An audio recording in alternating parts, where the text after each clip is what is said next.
आदि पुरुष नारायण वासुदेव भगवान ही नित्य और अनंत तथा सबके आधार होने के कारण और सबसे ऊपर नित्य धाम में सगुण रूप से वास करने के कारण ऊर्ध्व नाम से कहे गए हैं। वे मायापति सर्वशक्तिमान परमेश्वर ही इस संसार रूप वृक्ष के कारण है। इसलिए इस संसार वृक्ष को ऊर्ध्व मूल वाला कहते हैं।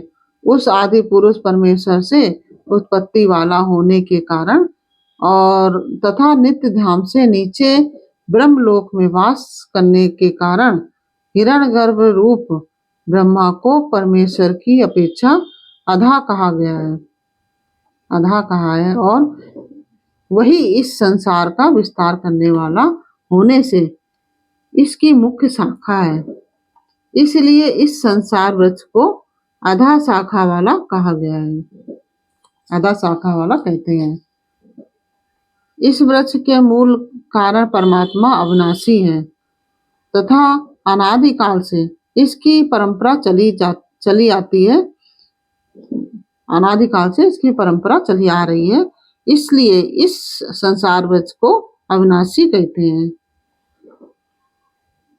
इस वृक्ष की शाखा रूप ब्रह्मा से प्रकट होने वाले, इस वृक्ष की शाखा रूप ब्रह्मा से प्रकट होने वाले और यज्ञ आदि कर्मों के द्वारा इस संसार वृक्ष की रक्षा और वृद्धि करने वाले एवं शोभा को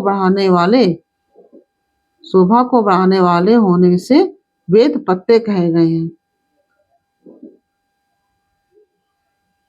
भगवान की योग माया से उत्पन्न हुआ संसार क्षण भंगुर, नाशवान और दुख रूप है। इसके चिंतन को त्याग कर केवल परमेश्वर का ही नित्य निरंतर अनन्य प्रेम से चिंतन करना वेद के तात्पर्य को जानना है। शब्द, स्पर्श, रूप, रस और गंध ये 5 स्थूल देह और इंद्रियों की अपेक्षा सूक्ष्म होने के कारण उन शाखाओं की कोपलों के रूप कहे गए हैं। मुख्य शाखा रूप ब्रह्मा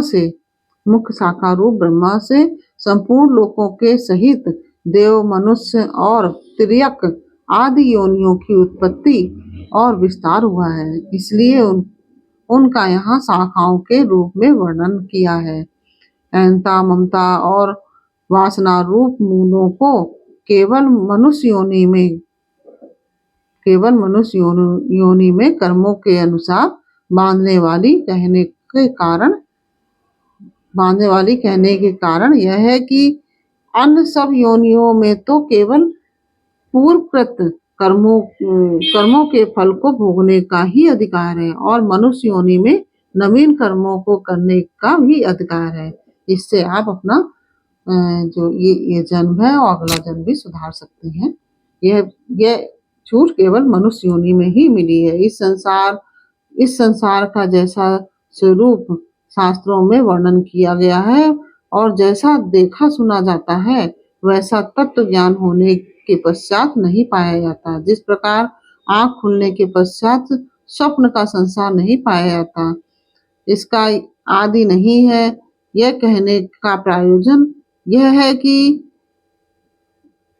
इसकी परंपरा कब से चली आ रही है इसका कोई पता नहीं है, इसका अंत नहीं है। यह कहने का प्रयोजन यह है कि इसकी परंपरा कब तक चलती रहेगी इसका भी कोई पता नहीं है, इसकी अच्छी प्रकार स्थिति भी नहीं है। यह कहने का प्रयोजन यह है कि वास्तव में यह क्षण भंगुर और नाशवान है।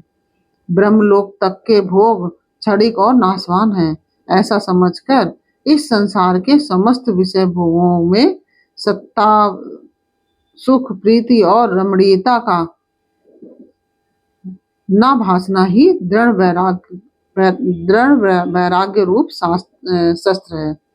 स्थावर जंगम रूप यावन मात्र संसार के चिंतन का तथा अनादिकाल से अज्ञान के द्वारा दृढ़ हुई अहंता, ममता और वासना रूप मूलों का त्याग करना ही संसार वृक्ष का अवान्तर मूलों के सहित काटना है।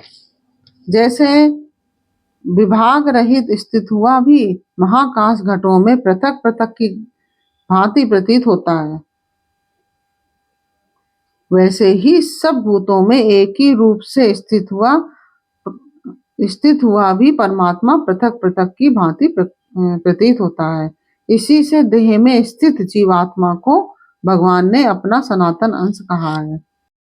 भक्ष्य, भोज, लेह और चौष्य ऐसे 4 प्रकार के अन्न होते हैं। इसमें जो चबाकर खाया जाता है वह भक्ष्य है, जैसे रोटी आदि जो निगला जाता है वह भोज्य है, जैसे दूध आदि, तथा जो चाटा जाता है वह लेह है, जैसे चटनी आदि, और जो चूसा जाता है वह चोष्य है, जैसे ईख आदि। विचार के द्वारा बुद्धि में रहने वाले संशय, विपर्यय आदि दोषों को हटाने का नाम अपोहन है। सर्व वेदों का तात्पर्य परमेश्वर को जानने का है, इसलिए सब वेदों द्वारा जानने की योग एक परमेश्वर ही है।